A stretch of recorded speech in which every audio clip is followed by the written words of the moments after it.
Hey everyone, it's just been a beautiful day. It's really my type of day. It's not too warm outside, it's not too cold. It's cold, like there's a breeze, so when you walk, you're not burning hot or you're not completely undressed. It's just fantastic. It's fantastic. Um, so I've just been kind of relaxing. But I have been building, so we're gonna do a little showcase of what I built. Since tomorrow is going to be a stop motion, and yeah, we're just gonna keep it as a nice background outside. So, as a kid, kind of wrote this little story where there was these kind of like fighting monsters. They were monsters that you could find in like caves, and they were like they could connect with someone through like a spiritual link. So like the main kid, he he is a gorilla. So I always did the gorilla the same size as him. So it's kind of a brick built gorilla. I decided to redesign that because this is going to be a series I plan on working on. So he's a gorilla. What can I say? He's a gorilla. Um, and he's articulated, and he's a lot bigger than a normal minifigure. Um, kind of obvious. But honestly, I've just been loving this guy. Because I found the originals. I took that one apart so I could use the same parts, but it was a simple kind of like 8 bricks that were just stacked on top of each other, and they were the same size as a minifigure. And that's all I did for him. But I made this whole kind of lore and idea, and kind of want to get back to it. So, if you want to see something like that, comment below. But how it kind of worked was each person in this city, and it was a small city. There was like only 100 or so people, were born with a link to a animal. They're like spirit animal, but if they found the right animal, it would connect with their mind, and they would become kind of partners. um, and sort of everyone has it, so it's like normal everyday life. So there's no reason to hide it. Um, I remember his father was my favorite because he had a zebra. And then his mom had, I think she had a lion. Um, and I have all of these written down. Um, and like they weren't like some of the kids were using theirs to fight, so he sort of didn't want that happening. He didn't want to be one of the fighting ones. He didn't want to make his gorilla, who was probably the strongest animal, to be a fighting one. Because the neural link can work with certain people to the point where they can talk to their animals. So some, they tell their animal what to do. It's like a pet.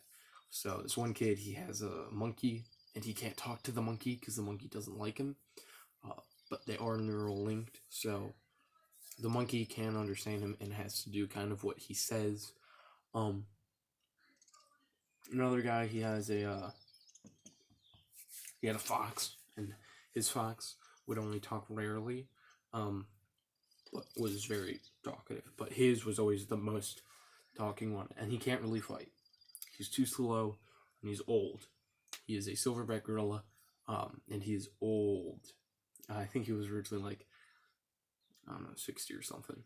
Well, like 60 in human years, but however many gorilla years there are.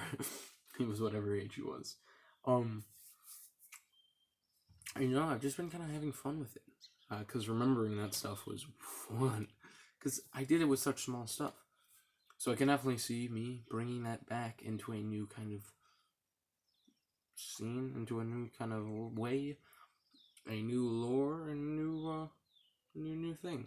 So if you're interested in that, tell me in the comments. This definitely would be a smaller stop motion series, like the Bionicle one, which is getting its sequel done. I'm working on the part 2. The part 2 does need a pretty cool guy that I've been designing, called the Scriber. And he will show up a lot in the series, in the 3 episodes, which I know the 3 episodes were supposed to be out by now, but this one's taking a lot longer because I'm thinking about actually making it like an hour long. I probably won't do that. But that's just a thought. If I do that one an hour long, and the other one, the last one, can be 10 minutes. But do I want to do that? No. So I'm probably going to do 10, 20, and 20. But I might even do just 5 minutes and a shortened last episode. Who knows, I'll maybe break it up even more. But this series, my childhood series, I'm definitely going to continue it. Definitely expect a sequel coming out maybe soon. Now that I look at him, I do realize he kind of looks like Harambe, so sorry about that. Anyway, just, I'm just kind of relaxing. I'm going to make this a little longer episode because I do want to talk about one thing. Tomorrow will be a stop motion, so film review will not be happening this week. Film Friday. I'm kind of just relaxing. But this guy is muy bueno. He is fantastic. He is all that I wanted to craft out of this figure. And also, he does have some nice non-limitations to him. He has a kind of good amount of articulation, enough where he could kind of fight. I do remember the main part about the story. I'll say it anyway. His dad is a cop. So, since his dad's a cop, his dad's zebra, his dad dies. He gets wounded in battle. I don't know if he died or if he was just kind of wounded and couldn't come back to the force. I'll see what happens. But his Link didn't die. His zebra. So, it's his son and his zebra. And the zebra is kind of like,